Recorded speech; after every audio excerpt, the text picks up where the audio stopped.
사실 뭐 같은 당에 있지만 지금 이번에 우리 국민의힘에서 소추위원으로 함께 하지 않는 부분에 대해서는 저는 절대 동의할 수 없고요.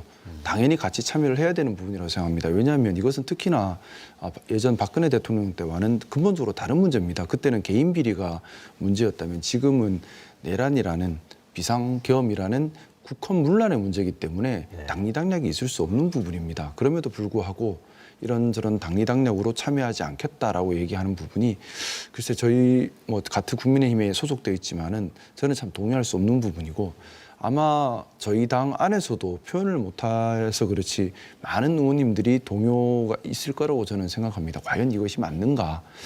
뭐 조금 더 말씀 올리면 사실 좀 저는 좀 많이 우려스럽습니다. 뭐냐 하면 어떻게 보면 대한민국 정치가 지금 정말 우려스러운 국면으로 이제 들어가는 것 아닌가라는 생각을 좀 가지고 있습니다. 뭐냐 하면은 뭐 조금 길게 얘기해도 될지 모르겠지만 이제 민주당은 거대 정당입니다. 그리고 이번 대통령의 불법적인 비상계엄으로 인해서 민주당의 힘이 더 커질 겁니다. 만약 경우에 따라서 뭐 이거 가정입니다만 민주당이 집권 여당이 된다면 거대 집권 여당이 될 텐데 그러면 견제받지 않는 권력이 될 수도 있습니다. 근데 어떤 권력이든 견제받지 않는다면 만용을 부리고 부패하고 독주할 수 있는데 균형이 무너져 버리는 거죠. 그러면 균형을 맞추기 위한 축이 반드시 있어야 하는데 우리 국민의힘이 지금 그 역할을 할 수 있는가에서 지금 의문이 들어버린 겁니다. 뭐냐면 지금 제가 보기에는 그렇습니다. 국민의힘이 예전에는 정통 보수 정당의 면모를 가지고 있었습니다. 보수 정당이라고 하는 것은 보수의 가치를 추구하는 거죠. 안정적인 발전을 원하기 때문에 공정성, 합리성, 개방성, 포용성이 핵심 가치입니다. 그리고 헌정 질서, 자유민주주의 수호는 가장 중요한 핵심 요소고요. 그런데 박근혜 대통령 탄핵 이후에 서울, 경기 쪽 유권자와 의석을 대부분 잃어버리고 그 이후에 어떻게 보면 지지층이 이렇게 넓었다가 많이 줄어들어 버렸죠. 그런데 이번 이런 불법 비상계엄 사태를 겪으면서 중도 보수 성향의 지지자들이 더 많이 이탈을 했습니다. 그러다 보니 남은 지지자들은 약간 극우적 성향을 띤 극렬 지지자들만 약간 남는 성향이 됐고요. 또 박근혜 탄핵 이후에 잘못된 학습 효과가 생겼습니다. 뭐냐 하면 극렬 지지자 중심으로 뭉쳐서 버티면 기회가 온다라는 잘못된 학습 효과가 있습니다.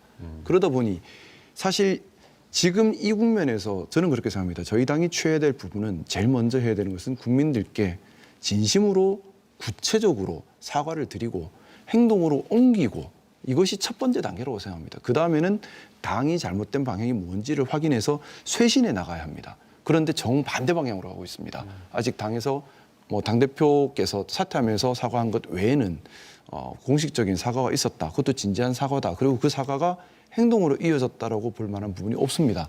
그러면 국민들께서 받아들이기 힘드시죠. 거기다가 당 쇄신책이 나오는 것이 아니라 현재 지금까지 나오는 국면들을 보면 극렬 지지자들이 모여서 뭉쳐서 버티기로 들어가면서 시간 끌기로 하고 있습니다. 어떻게 보면 대통령의 그 지난 2차 담화가 뭐 저는 그렇게 들렸습니다. 극우여 봉기하라, 봉기해서 나를 지키라. 어떻게 보면 극렬 지지자들을 뭉치는 말이었습니다. 그 담화 이후로 저희 당내 분위기도 보면 기존에 어떻게 보면 당의 지도부가 되어서는 안 되는 분들이 저는 윤석열 대통령과 가까웠던 분 또는 가까이 교류했던 분 또는 이 사태 책임 있는 분들은 절대 돼서는 안 된다고 생각하는데 그분들이 힘이 더 실려버렸습니다.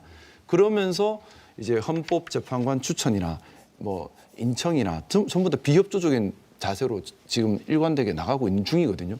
저는 우려스러운 겁니다. 그렇다면 국민의힘이라는 정당이 중도 보수를 잃어버리고 극우화되면서 국민들의 지지를 얻지 못하는 정당으로 위축되고 민주당은 더 거대 야당이 되고 경우에 따라 집권 거대 여당이 돼버린다면 과연 힘의 균형은 어디서 찾아야 될 것인가. 오로지 경우에 따라서 이제 어떻게 보면 국민의힘이라는 정당이 더 극단적으로 나가면 나갈수록 이제 이 가정입니다. 집권 거대 여당 민주당도 독단으로 나갈 수 있는 이유가 되는 겁니다. 그러면 양쪽이 다 극단으로 더 갈 수 있는 정치가 환경이 되지 않겠는가라는 저는 우려가 있고요. 결국에는 중간이 단단해야지 제대로 된 정치가 되는데 중간은 사라지고 더 대립만 있고 그리고 분명히 나라가 건강하기 위해서는 건강한 보수 세력이 있어야 합니다. 그런데 이 건강한 보수 세력이 발붙일 공간이 없어져 버리는 지금 어떻게 보면 대한민국 정치 구조적으로는 참 큰 위기다는 생각이 듭니다. 지금 그래서 좀 전에 그 의원님들께서 왜 국민의힘이 헌법재판관 임명과 인청과 뭐 이런 부분들 다 협조가 되지 않느냐, 소추위원회에 참여하지 않느냐, 저는 분명히 잘못됐다고 생각합니다. 저희 당의 미래뿐만 아니라 건강한 정치 구조를 위해서라도 국민의힘이 다시 쇄신하고 최소한의 국민들의 지지를 받아서 경우에 따라서 민주당이 잘못했을 때 견제할 수 있는 정도의 세력이 되어야만 합니다. 그래야지만 균형이 맞는데 현재 이대로 간다면 국민의힘은 국민들로부터 소외될 것이고 극우화될 것이고 그러면 민주당을 견제할 수 있는 힘도 잃어버린다고 생각합니다. 이것이 저는 참 우려스러운 대목이고요. 그런 것들 때문에 사실 요즘 좀 고민이 많습니다. 예, 국민의힘이 진정한 보수 정당으로 대한 세력으로 살아남기 위해서 또 성장하기 위해서는 지금 현재 벌어지고 있는 적극 참여를 하고 윤석열 대통령의 내란 사태에 대해서 그 절차에 대해서 적극적으로 협조를 하는 게 맞습니다. 시작이다. 예, 저는 그렇게 이렇게 생각합니다. 얘기하시는 것 같습니다.